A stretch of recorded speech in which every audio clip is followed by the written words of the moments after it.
Voilà, je partage en quelques minutes une méditation sur la parole de Dieu. Vous savez bien, on peut dire et partager plein de choses, tellement elle est riche. Et je fais confiance toujours à l'Esprit Saint. L'œuvre de l'Esprit, nous rappelle le pape François, c'est de transfigurer, permettre à la parole qui descend en nous d'être transfigurée, comme c'est arrivé pour Jésus sur le Tabor. Ce qui était voilé, parole humaine, devient parole de Dieu pour toi, parole de vie. Voilà. Alors la première question que je me suis posée, pourquoi l'Église, le premier jour de l'année, nous demande de célébrer la solennité de Marie, Mère de Dieu. Le titre déjà, vous voyez, Mère de Dieu. Dieu a une mère, il a besoin d'une mère. Ceux qui n'ont pas la foi, évidemment, ils sont déjà perdus. Qu'est-ce que vous racontez là? Mais le concile d'Éphèse, les gens étaient là, avec les torches du soir, pour chanter ce dogme qui a été proclamé avec fatigue, parce que comprendre le mystère de Dieu, ouais, avec notre petite tête là, c'est pas facile. Ouais. Mais le peuple sentait cela. Et autour des évêques, ça a été la grande fête. Marie, Mère de Dieu, Théotokos. Voilà. Et pourquoi au début de l'année donc? Parce que c'est une nouveauté absolue. Et nous célébrons en début d'année tout ce qui est nouveau. Elle est toute nouvelle cette année, elle n'a pas encore existé. Et nous ne savons pas comment elle va se dérouler. Toute nouvelle. Et dans l'Évangile, nous le savons, tout est nouveau. Le danger pour nous, quelquefois, c'est de dire, oulala, cette page, je la connais. C'est dangereux. Parce qu'elle passe un peu comme la pluie sur la plume de canard. Non. Voilà. Non, tout est nouveau dans l'Évangile. Voilà. Alors, quelle est la bonne nouvelle qui nous est donnée en ce début d'année? Quelle est la nouveauté? C'est que Dieu aime ceux que l'on considère souvent comme les plus éloignés de lui. Dieu les aime. Et déjà, nous sommes un peu déplacés. Le maître, notre mesure, n'est pas celle de Dieu. La parole de Dieu nous dit, Dieu aime ce que nous pensons parfois éloignés de Dieu. Et ce sont les bergers. Nous savons bien, non? Les bergers ne pouvaient même pas se permettre d'aller dans les synagogues, encore moins au temple, pour aller prier avec les autres. Eh bien, ce sont les bergers, les protagonistes de cette page d'Évangile de Saint-Luc que nous venons d'entendre. Voilà, les protagonistes. Et deviennent même les anges, entre guillemets, qui annoncent à Marie. Eh oui.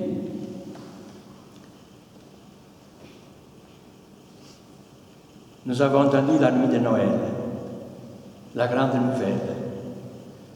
Soyez sans crainte, aujourd'hui dans la ville de David, vous est né un sauveur. Il est né pour vous, le Christ, le Seigneur. Et nous voyons tout de suite qu'il y a quelque chose d'inouï là-dedans. L'inouï de la miséricorde de Dieu. L'amour de Dieu est un cadeau offert à tout le monde, pas une récompense pour les bonnes personnes. Personne n'est exclu de l'amour de Dieu. Personne. Quelquefois, je dis, y compris les terroristes. Tous. Parce qu'eux aussi, ils peuvent changer. Et Dieu sait ça. Alors que font les bergers à cette annonce, non? Les bergers se hâtèrent d'aller à Bethléem. et découvrir Marie et Joseph avec le nouveau-né couché dans la mangeoire. Voilà le signe formidable de Dieu. Le nouveau-né dans une mangeoire. C'est ce Dieu-là que nous sommes appelés à proclamer, à témoigner par notre vie. Différent de celui qui parfois on souhaite, on imagine, non? Voilà. Et les bergers racontent ce que leur avait été dit, ce qui était arrivé dans le campement où ils étaient. Alors voilà la première attitude des bergers. Ce sont des chercheurs. Et nous savons que la foi chrétienne est une recherche continue. Jésus dira, cherchez et vous trouverez, car celui qui cherche trouve. Mais trouvez quoi? Ou plutôt, trouvez qui? Trouvez celui qui donne sens à la vie. Parce qu'au fond, c'est Jésus le sens, le vrai, le plus profond, que nous recherchons. Et l'Évangile nous dit, tous ceux qui entendirent s'étonnèrent de ce que leur racontaient les bergers. Et la première à s'étonner, c'est Marie. Et elle est déconcertée par cette nouveauté. Ce n'est pas Marie et Joseph qui ont appelé les bergers. Ils disent, venez voir. Non, pas du tout. Elle s'étonnait. Mais elle essaie de comprendre le vrai sens de ce qui se passait. Nous l'avons entendu. Marie, cependant, retenait tous ces événements et les méditait dans son cœur. Littéralement, ça veut dire en examinant, en interprétant, en cherchant le sens. Voilà l'attitude que Marie nous propose, nous livre en ce premier jour de l'année. Voilà. Mais pour cela, nous le savons, il nous faut redécouvrir et approfondir et soigner notre vie intérieure.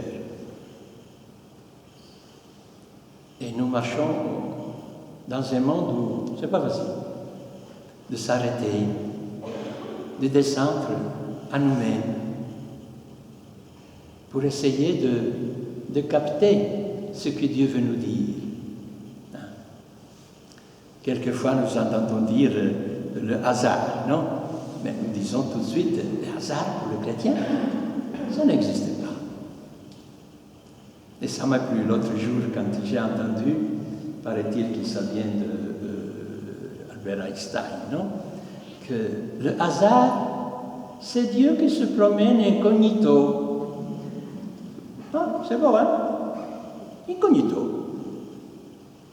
Qu'est-ce que Jésus a fait avec les 2 disciples d'Emmaüs? Il était sur la route avec eux, il s'éjoignait avec eux, dans les détresses, dans les déceptions. Voilà notre Dieu, non? Voilà. Et puis, la première lecture d'aujourd'hui, premier jour de l'année, nous invite à la bénédiction. Mais c'est Dieu lui-même qui nous dit, bénissez-vous les uns les autres, bénissez tout le monde, qu'il le mérite ou non, car moi je vous bénis tous, que vous le méritiez ou non. Dieu touche notre cœur en nous bénissant. Peut-être, excusez-moi de me répéter souvent, mais c'est important pour la vie spirituelle, je crois, non? De changer de lunettes, ce qui importe, ou de regard, parce que les yeux sont bons, ce qui n'importe pas, n'est-ce pas? De regard. Donne-moi ton regard, ta manière de voir les personnes, les événements. Voilà. Alors, qu'est-ce que cette année nous réserve? Je ne sais pas.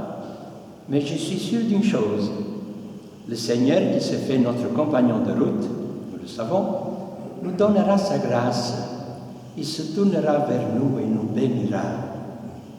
Quoi qu'il puisse nous arriver cette année, Dieu sera avec nous, car il est désormais l'Emmanuel. C'est son nouveau nom. Dieu avec nous, définitivement, de sa part. Parfois, nous éloignons un peu, nous l'ignorons, nous l'oublions, mais lui, il est fidèle, l'Emmanuel, Dieu avec nous, où que nous soyons. Tout ce qui nous est donné de vivre durant cette année. Mais n'attendons pas à ce que Dieu résolve nos problèmes à notre place. Pourquoi? Mais parce que la vie et la nature suivent leur propre logique. Mais si nous le voulons, nous affronterons, nous ferons face à tous les problèmes avec lui, car il reste avec nous. Je serai avec vous jusqu'à la fin du monde. Il nous l'a promis et il le fait. Alors voilà, nous savons une année difficile vient de se terminer, marquée par la souffrance, la solitude, la mort de nos proches, de nos amis. Mais la parole de Dieu nous a accompagnés tout au long de cette année. Alors, comme Marie, nous sommes appelés à méditer sur notre histoire et à découvrir la présence de Dieu dans les événements qui marqueront cette année, dans la joie, la fatigue. Voilà. La vie de tous les jours est le lieu désormais où nous pouvons faire l'expérience de Dieu. Voilà alors la bonne nouvelle de cette année. Nous pouvons rassembler tous les désirs, toutes les peurs, aussi les craintes qui remplissent nos cœurs et les remettre entre ses mains, parce qu'il est avec nous. Et les mains de Dieu, il n'y a pas d'endroit plus sûr, n'est-ce pas? Voilà, que Marie nous aide à faire cela ensemble et à nous aider en cela, les uns les autres, en partageant notre expérience chrétienne, nos fatigues aussi, nos réussites. Comment tu t'es pris là, en telle circonstance, en telle situation? Et alors on marche ensemble. Et Marie marche avec nous, la mère de l'Église, la mère de Jésus. À la suite, tous, elle aussi, la première, disciple de son Fils.